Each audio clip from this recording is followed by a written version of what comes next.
Hello everyone, welcome to maths classes. In the previous class we discussed about the definition of function and its example. Now we will discuss about its types. First we will discuss one and many-one function. So a function f from x to y is called a one function. You can also write one function. F is said to be a one function if distinct elements have distinct images under this function. Means if x1 and x2 are distinct, their images, their f values are also distinct. For example, we already discussed this sheet. This is a set x, this is set y. Here are the words Ali, Bhanu, Chavi, Divya and I, and these are associated with their first alphabet A, B, C, D and E. Ali and Bhanu are distinct. Their images are also distinct. Bhanu and Chavi are distinct. Their images are also distinct. Means whenever we have distinct elements, their image is also distinct. Chhavi and Divya distinct, तो छवि का जो image है सी, दिव्या का जो image है D, सी और D भी unequal हैं. छवि और दिव्या यदि इक्वल नहीं है तो उनके इमेजेस भी इक्वल नहीं है.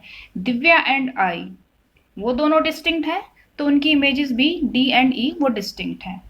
कहने का मतलब ये है अगर सेट में कोई भी दो एलिमेंट आप उठाते हैं वो डिस्टिंक्ट हैं तो उनके आंसर्स भी, उनकी एफ इमेजेस भी क्या आएंगी? Distinct. Only then that function is a one function. For example, if I remove this and I associate with D is associated with Divya is associated with D and I is also associated with D. These elements are distinct but their image is same. See the difference. In the previous sheet all the elements were having distinct images but I made a change.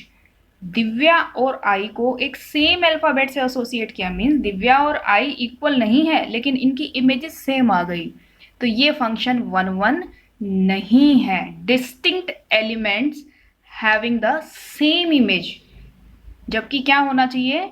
Distinct elements की image भी distinct हो तभी one कहेंगे. That's why this is not a one function. Actually this is a many one function. Now, what is many one function? A function which is not one, जो one ना हो उसको क्या बोलेंगे? Many one function. Word से ही clear है. Many one, many elements are associated with only one element. For example, this is the function f from R to R defined with this rule. F of x equals to x square means आप जो भी x लें उसका square करें. On the left hand side we have the whole real line. right hand side में हमारे पास एक set है जिसमें सारे के सारे रियल नंबर्स हैं. तो आप देखेंगे कि 1 को जब इसमें रखते हैं तो 1 का square 1 means 1 is associated with 1. जब आप -1 रखेंगे तो भी 1 जाएगा. डिस्टिंक्ट एलिमेंट्स हैं, उनके इमेजेस डिस्टिंक्ट नहीं है तो ये 1 नहीं है. 1 नहीं है तो मैनी 1 है. Many elements means 2 or more elements going to the same element. This is a many one function. And the change I made in this sheet, that is also an example of a many function. कोई जरूरी नहीं है कि दो ही element एक पर जाए. आप ये भी कर सकते हैं, आप यहाँ से C को हटा दें, ये तीनों एलिमेंट अनइक्वल है लेकिन तीनों ही एक एलिमेंट को जा रहे हैं. ये भी मैनी वन फंक्शन है. Means many elements going to one, that is many one function. So one function means distinct elements have distinct images और many one means distinct elements तो हैं लेकिन उनकी images क्या आ रही है? सेम. एलिमेंट्स तो सेम है लेकिन उनकी इमेजेस सेम आ गई. That is many one function. जो फंक्शन वन होगा वो मैनी वन नहीं होगा और जो वन नहीं है उसको क्या बोलेंगे हम? Many one function. So these are the examples. Thank you.